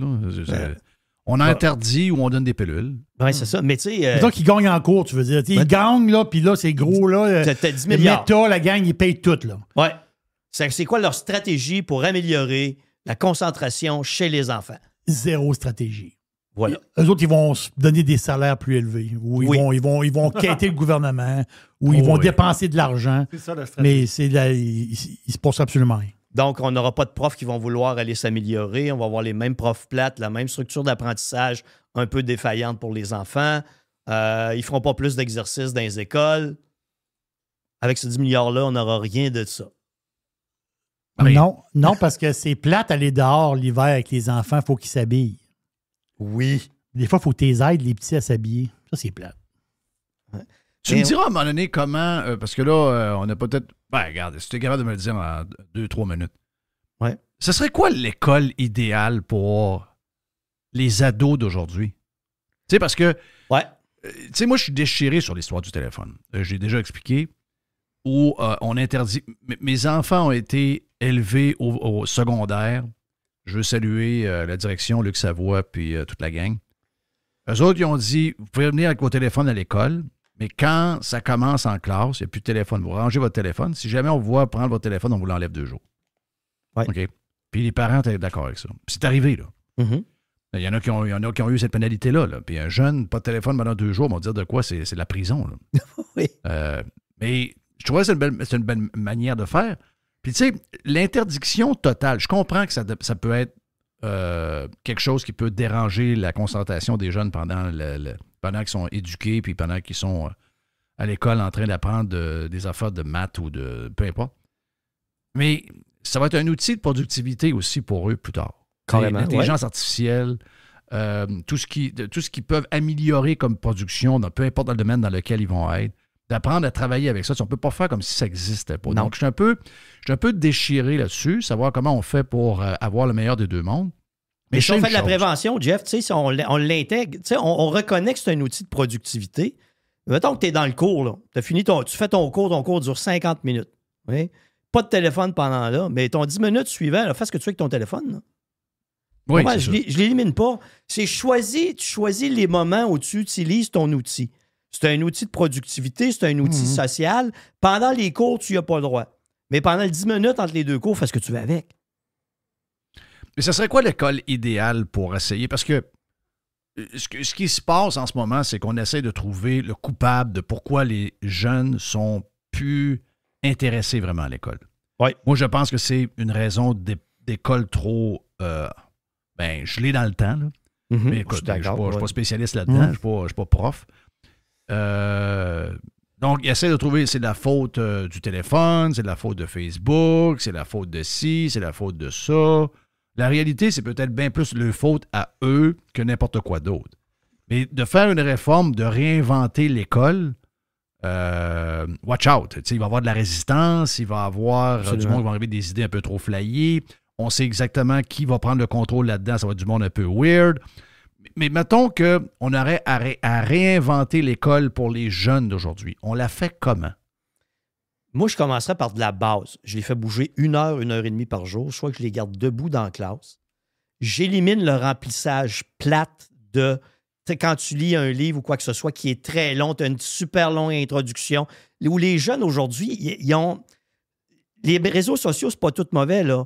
Ils ont une capacité visuelle puis une capacité de réaction nettement supérieure à nous autres à l'époque parce qu'ils sont extraordinairement rapides. Si on élimine tout le remplissage puis on leur dit « Écoute, on est debout dans la classe puis là, on expérimente ce qu'on est en train d'apprendre. Voici les 5 points principaux pour arriver au résultat qu'on veut. Tu n'as pas de remplissage. » Les jeunes apprennent ils deviennent des bêtes. Là. Moi, à l'école, je suis devenu une bête quand j'étais debout dans un laboratoire où j'avais des patients avec moi. Ils ont fait des tests, là, je vais te le dire, ça c'est une vraie histoire. Ils ont fait des tests chez des jeunes, des petits, là. Je ne sais pas quel âge qu'ils avaient, peut-être, je sais pas, 5, 6, 7 ans, 8 ans. Je ne sais pas trop, c'est des petits. Et à place d'avoir une craie sur un tableau avec un professeur qui explique, il y a une pédagogie, c'est normal, il t'explique les demi, les tiers, les quarts, tu veux dire, à place de le faire sur un tableau dans une classe, ils l'ont fait dans le parking, à terre, sur le trottoir, avec des craies. Oui. Donc, c'est le même médium, là. C'est une craie, puis t'écris à terre, à place d'écrire sur le tableau. Les enfants apprennent beaucoup plus dehors à écrire à terre qu'à être assis devant un bureau. C'est la même pédagogie. T'apprends une demi, un quart, un tiers. On a entendu, c'est la même patente, mais c'est de la manière que tu le fais que, gars, c'est dommage le fun, t'es dehors. T'es en train de faire des affaires de craie à terre. Puis t'apprends plus là qu'assis à ton bureau. Comment ça peut patente, là? Regarde, deux exemples. C'est la manière d'amener les choses, on dirait. Je fais les devoirs avec mes petits-enfants. OK? Il y en a un qui est en secondaire 1, puis l'autre est en 5e année. Ton moins vieux, toi. Ouais, 60 à la fin du mois. Calibois. Mais là, je te donne, lui, là, il passe de 40 à un examen, puis on est dans un examen de... On est en train d'apprendre tout en camon, des affaires de genre, OK? Mais là, si tu lis, tu retiens rien parce que tu répètes, tu espères que ton cerveau revienne. J'ai dit là, tu vas lire l'histoire, tu vas tout aller mimer l'histoire. Tu vas aller mimer le gars qui fait ses rigoles, qui creuse, qui sème ses graines, que tu dévies les courants des eaux. Puis c'est quoi la montagne qui est en face? Là, il est tout en train de... Il y a du concret, là, pour lui. Il y a une image dans sa tête. Tu passes de 40 à 85 % Boum. Pourquoi? Parce que tu as de la mnémotechnique. Tu as une technique d'enseignement qui est totalement différente. Puis si vous avez la chance de trouver la garderie au Japon, qui est à air ouverte, on ne peut pas avoir ça au Québec. Il y a des tables, il y a des arbres, ils peuvent grimper, ils peuvent tomber. OK? Il y a des risques calculés où ils savent que aujourd'hui, on veut tous les protéger, là. On veut qu'il leur arrive rien. Non, le risque calculé fait partie de l'apprentissage des enfants. Donc, l'enfant, il peut être assis. À un moment donné, il y a une surdose d'énergie, puis il est parti, puis il court alentour parce qu'il y a une piste au 2e étage. Il va faire 5-10 tours, il va arrêter, il va prendre un ballon, il va jouer avec son chum, il va aller grimper dans l'arbre, puis là, il va revenir. puis il va aller finir son petit dessin colorié sur sa petite table. Ça, c'est de l'enseignement moderne. Nous autres, on est jamais dans nos époques à nous autres. Il y a une grosse réflexion. Des affaires de base. Là. Il y a une réflexion. Des affaires de base. Mes filles étaient à Vision pendant leur primaire. Puis quand ils sont arrivés au secondaire, puis regarde, ils ont adoré SSF. Mais une des choses, oui, il y a eu des termes anglais. Ils n'avaient jamais fait de maths avec les termes français. Ça a été une adaptation. Mais ce qui a été l'adaptation la plus dure pour elles, ça a été d'avoir un bureau en rangée assis. Mm-hmm. Eux autres, puis d'avoir une classe terne. Parce qu'à l'école Vision, il y a des murs de briques, il y a des murs avec des graffitis, à terre, il y a du tapis dans une classe, du plancher de bois dans l'autre, il y a des gros coussins pour s'écraser, il y a des divans, il y a une estrade, il y a des tables comment ça s'appelle ça, des tables élevées avec il y a des tables rondes plus basses. Tu rentres là-dedans, là, je vous le dis, là, peu importe l'année qui refaisait les classes, là, puis je me disais, les jeunes, ils ont appris là-dedans. Ils se promènent, là. Oui, ils se promènent, là, même pendant que le prof explique, ils peuvent se promener, changer d'une table, aller à l'autre, ou aller s'écraser dans un divan, là. Oui, la stimulation. Il y a même leur enfant. Eux autres, ils n'avaient pas connu d'autre chose. De leurs souvenirs, ils n'avaient pas connu d'autre chose. Quand ils sont arrivés au secondaire, ils ont trouvé ça dur. Là. L'histoire de tout le monde assis, douette, en avant des classes avec des murs tout blancs. Mais moi, ce qui me fait capoter de ce que Jeff il dit, c'est qu'on est capable de le faire. Ben oui. Ils le font, là. Tu vois, ils expliquent. C'est au Québec que tu parles là? Oh oui, c'est au Québec, ça. Ben, c'est ça. Donc, on est capable de le faire. Absolument. Mais pourquoi est-ce qu'ils ne prennent pas ce modèle-là que tu es en train de décrire et qu'ils mettent ça dans toutes les écoles publiques? Parce que tu vas trouver un fond quelque part qui va dire moi, j'ai vu une étude qui a été faite dans tel pays, puis c'est pas bon, puis telle affaire, puis c'est des Regarde, on tourne en rond. Ouais, puis faire un effort supplémentaire parce que ça fait, je sais pas, au moins 15 ans que tu enseignes la même affaire. Pourquoi tu ferais plus que ce que tu faisais avant quand tu es bien dans ta routine? Hey, moi, je le sais. Moi, il y aurait beaucoup de sports parascolaires obligatoires. Carrément, oui. Et il y aurait aussi beaucoup de choses. Construire, apprendre à pelleter, apprendre à passer le balai. Hey, t'as jamais vu quelqu'un... Hey, moi, j'ai déjà donné un balai à quelqu'un. Qui ne savait pas. Hey, ne savait pas quoi faire avec ça. Là. C'est un balai, là. Tu sais, à l'automne, là, sur le terrain de l'école, OK, parfait, telle classe aujourd'hui va ramasser les feuilles on est avec le prof d'éducation physique, râteaux. on va ramasser des feuilles, on a des râteaux, on a des gros sacs pour les feuilles, on fait ça. Ben oui. On fait le ménage de la plate-bande. Oui, c'est ça. On change de bord. On prend ce meuble-là qui est laid un peu, magané, on va le sabler à la gang. Toi, tu t'occupes de la peinture. Toi, tu fais ci. On fait ça, là, le bonhomme d'entretien lève un grief. Oh. Arrête. Oui. Je sais. Ben oui, il va lever un grief. Il va dire, les enfants volent mon travail. On est-tu dans une société performante? Non, mais c'est ça qui va arriver. Horrible. C'est ça qui va arriver. Doc, avoue que je suis découragé. Avoue que c'est un challenge d'essayer d'embarquer nos jeunes dans la vie d'aujourd'hui. Puis tu sais quoi? Tu sais, ils sont moments nos jeunes sur des affaires. Ils sont pas capables de... Moi, la joke que je fais, c'est qu'ils sont pas capables de changer une ampoule. Puis c'est vrai. Oui. Puis c'est pas de leur faute. Ils sont aussi talentueux que nous autres pour changer une ampoule. Là. Ils n'ont pas de problème avec ça. C'est juste que ça leur a jamais été montré. Il y en a qui vont dire, ouais, mais c'est les profs. Ouais, mais c'est pas ça, là.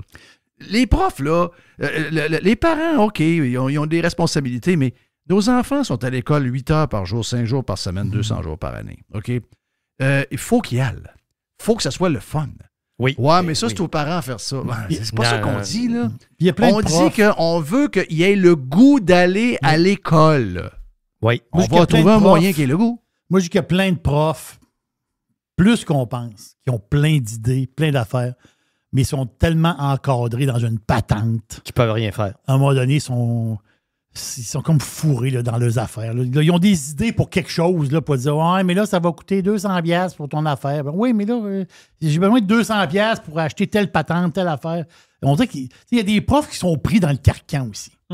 C'est ça, là, faut le dire. Ben, c'est sûr que l'école que je t'ai parlé, il n'y a pas de commission scolaire. Voilà. Il y a pas, c'est même pas, c'est pas une école semi-privée, c'est une école 100% privée. Privé. Donc, c'est là la différence. Mais, vois-tu, Quand ils font ces genres d'affaires-là, c'est une fondation. Ils font des repas spaghetti, des repas hot dog. Il y a du monde qui donne.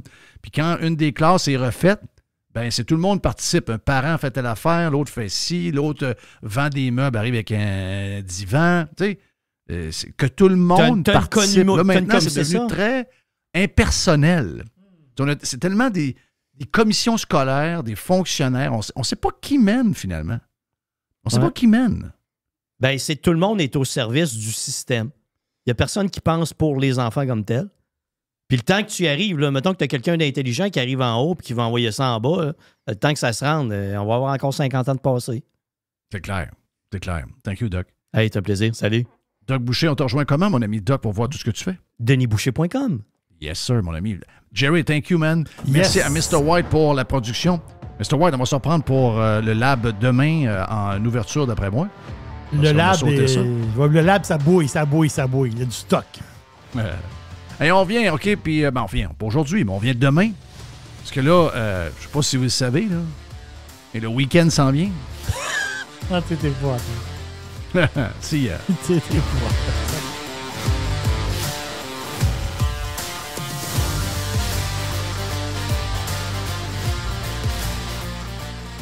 I love it. Radiopirate.com. Radio Pirate.